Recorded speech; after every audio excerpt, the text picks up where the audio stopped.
Et bonjour à toutes et à tous, j'espère que vous allez bien et me voici de retour comme promis avec les Masters of the Universe et aujourd'hui on va faire honneur aux filles et pas n'importe lesquelles puisque nous allons avoir une gentille emblématique et une super méchante non moins emblématique.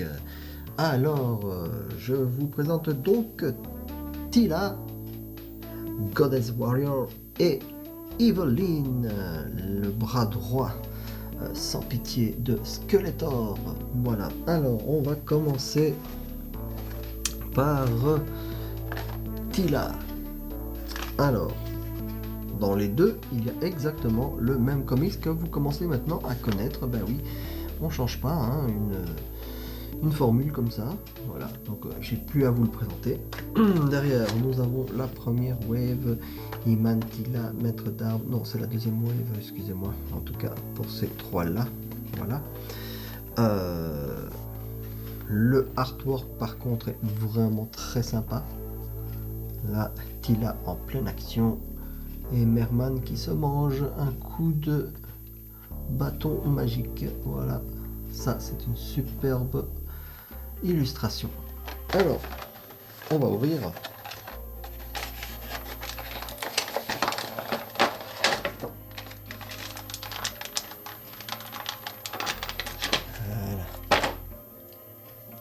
Alors, qu'est-ce qu'on a?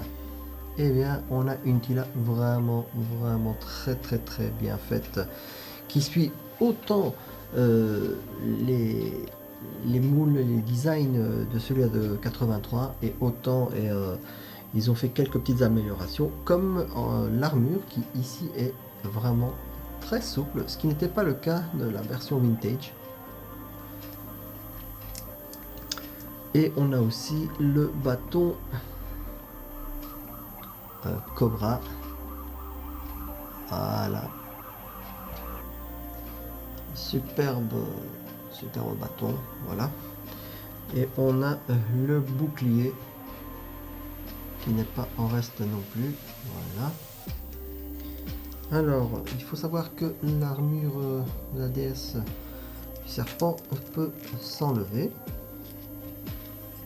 Et du coup, là, on retrouve notre Tila qu'on connaît dans l'anime au naturel. Voilà. Alors, le visage est vraiment bien fait. Pas d'exagération au niveau des peintures. Voilà. Les bottes sont vraiment bien détaillées.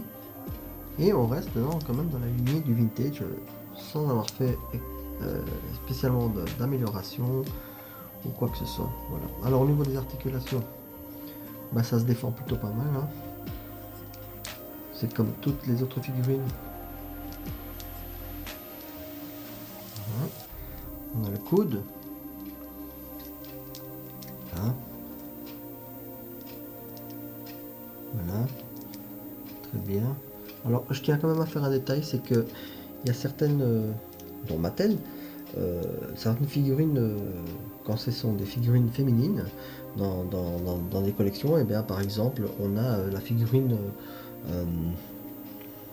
d'un super-héros, lui, qui est articulé à peu près partout, et puis même les mains, et puis on peut se retrouver dans les figurines de super-héroïnes, où par exemple la main, bah non, ou il y a des endroits qui sont pas articulés. Alors je ne sais pas pourquoi, je ne sais pas pourquoi il n'y a pas de parité non plus, même dans les figurines pour les articulations, mais c'est quelque chose que j'ai constaté, par exemple sur des figurines DC Comics d'entrée de gamme, voilà. Mais ici, non, on n'a pas cette blague-là, c'est vraiment tout super articulé, voilà. Au niveau des genoux, rotation comme toutes les figurines au niveau du tibia. Bref, c'est super. Au niveau de la tête, on arrive quand même à tourner, même si on n'arrive pas à tourner énormément, parce qu'il y a quand même le moule du col qui bloque, mais ça reste très bien. Voilà. Et elle n'a aucun problème à prendre son bouclier. Voilà. Et le bâton, le sceptre magique. Voilà. Alors ça fait vraiment une très belle figurine, moi je trouve. qui peut avoir des excellentes poses, qui est vraiment magnifique. J'étais très content de l'avoir acquise. Et, une très belle pièce. Si vous aviez aimé Tila auparavant, n'hésitez pas, celle-là vaut vraiment la peine. Et donc ici l'armure qui est totalement malléable et pas rigide comme ce fut le cas à l'époque. Ce qui est un très bon point, moi je trouve. Voilà. C'est très sympa. Bon, et bien maintenant on passe aux choses sérieuses. Notre Evelyne. Alors rien que vous voyez à sa tête, c'est pas quelqu'un qui aime s'amuser le soir en jouant aux cartes. Hein. Non. Voilà. C'est vraiment... Déjà ça annonce la couleur et donc voilà, nous avons la wave, la même où il a été. Et comme d'habitude, hein, on vous montre l'accessoire et les articulations. Alors on a aussi un excellent artwork, regardez-moi ça. C'est toute la méchanceté personnalisée. Hein. Bon, avec Skeletor, je sais pas qui serait gagnant. Mais voilà, ça c'est le design. Alors, vous allez remarquer quelque chose, je vais l'ouvrir maintenant. C'est que...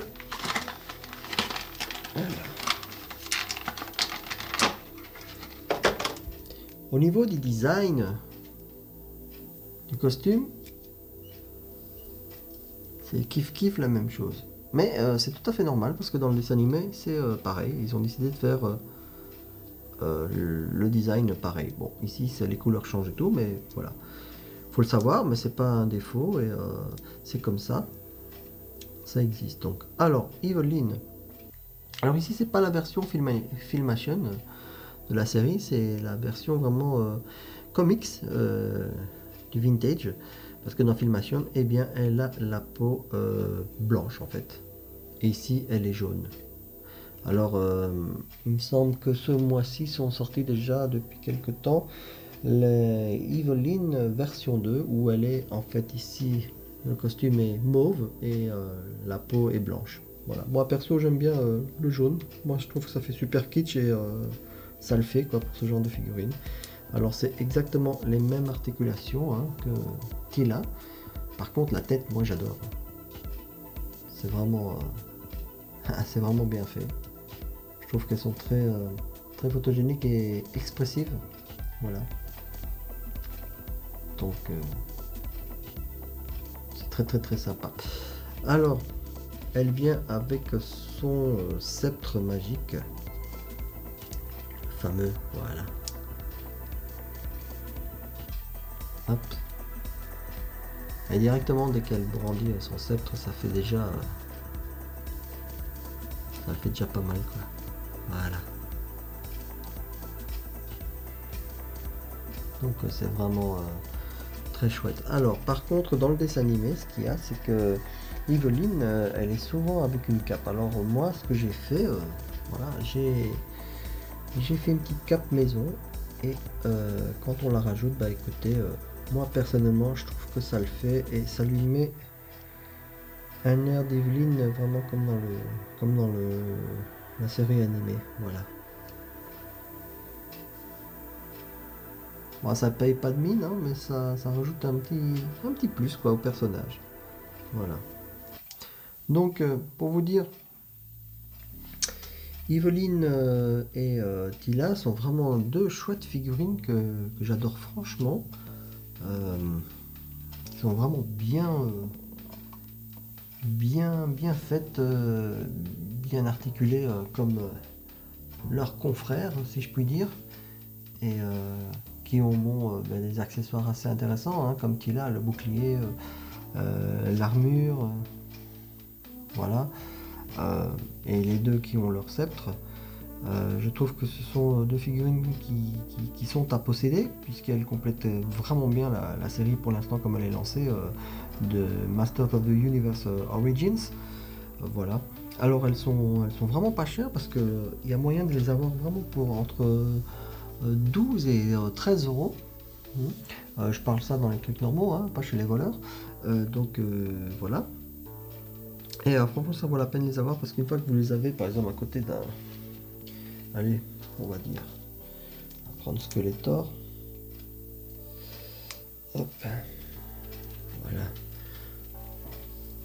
Je vais mettre Evelyne à côté de Skeletor. Ah, vous voyez, ça fait tout de suite quelque chose d'assez sympa. Hein. Voilà.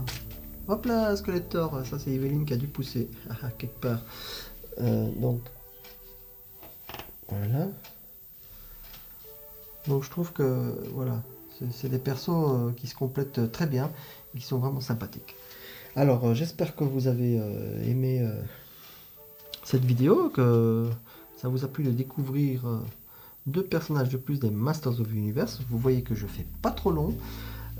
Selon les personnages, et hop là, décidément, c'est le tapis de déco que vous avez.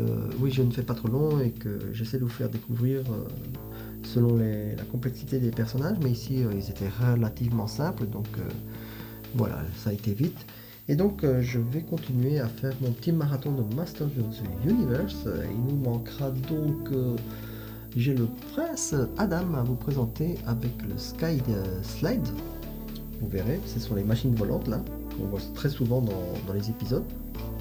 J'ai aussi Orko, celui-là il aura un petit numéro spécial rien que pour lui.